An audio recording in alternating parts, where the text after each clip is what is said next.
Ed, there are some things that people on the outside notice that people on the inside maybe don't notice. And I've watched a few Korean soaps, Ed, on Netflix. And I do that, Ed, to just have a look into things outside of my world, Ed. And my world is at home and, the things I write and the things I do, herbs and that kind of thing. I wanted to tell you this, Ed, and I wanted to put it up as well for others, that in your work life, most people are not aware of how much interference in a person's personal life is done to make them say yes to some proposal at work. For example, if somebody wants someone from one branch office to go to another, they think, Ed, that work affairs end when they go out of the office. And they think that if they're in the office and they say, no, I'm not going to go, or, say that they're not interested in moving, they think the matter ends there.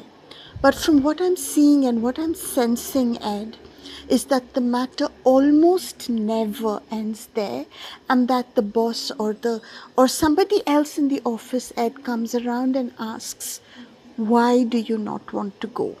And invariably that person says, because I have a girlfriend, because I have a boyfriend, or because of my parents. I've got old parents, something or the other, or because I'm taking a class in some language, whatever, something. And Ed, it's my sensing strong enough that I'm putting up this video, that 9 times out of 10, Ed, there is manipulation in that person's personal life that they could never have imagined that anyone with humanity would do. Cruel manipulation in somebody's life, to the extent of even having somebody killed or whatever, to just get that person to go to another city, or to get that person not to go to another city, or to keep that person in the job because now they really need the money and they're not free to say no to abuse and go to another job. So there are so many scenarios. I'm just telling you that because I feel that people don't realize the extent to which their personal life can be manipulated by somebody at their workplace. And Ed, this doesn't apply to just anybody, Ed, but this applies to people with souls.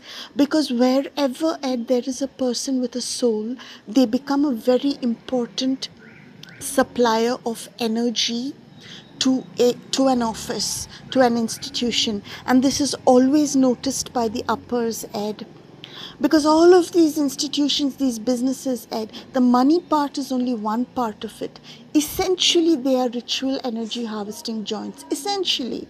Or at least, Ed, they have to maintain a certain profile of having a certain amount of energy. So, Ed, any business, anything in Thagwal that's an institution, organization, they know to value the people with soul. And these are the people they will want to keep moving around, Ed, in our times. Like I'm talking about the past 10 years. Because, Ed, places where there's dead energy are increasing a lot. So what they do is they have somebody with energy go from one office to another to go and rev things up there. And Ed, they can do cruel shit for that. Cruel, they can kill family members, they can do all this kind of stuff. There are now micro wars as well as macro wars going on about the place where these souls with who are energy generators are. And every person with a soul, Ed, is a target and a subject of such a war. And I feel, Ed, that it's time for every person to become aware of their own value as a soul who's generating emotional energy in an office or whatever. Even if you're not working from office, even if you're working from home, if you're part of a team, then you're generating energy. And then you need to become aware, Ed, of what's happening. And the main reason I made this video, Ed, is that to say that Don't answer questions about your personal life at your workplace. Just make it a principle, because information mining is happening to human souls everywhere, and which information you give at your workplace about why you don't want to go somewhere or why you don't want to take up a particular project, this is being taken and being used, and personal lives are being manipulated. So I just wanted to say that, Ed, that it's so much more important than people understand it.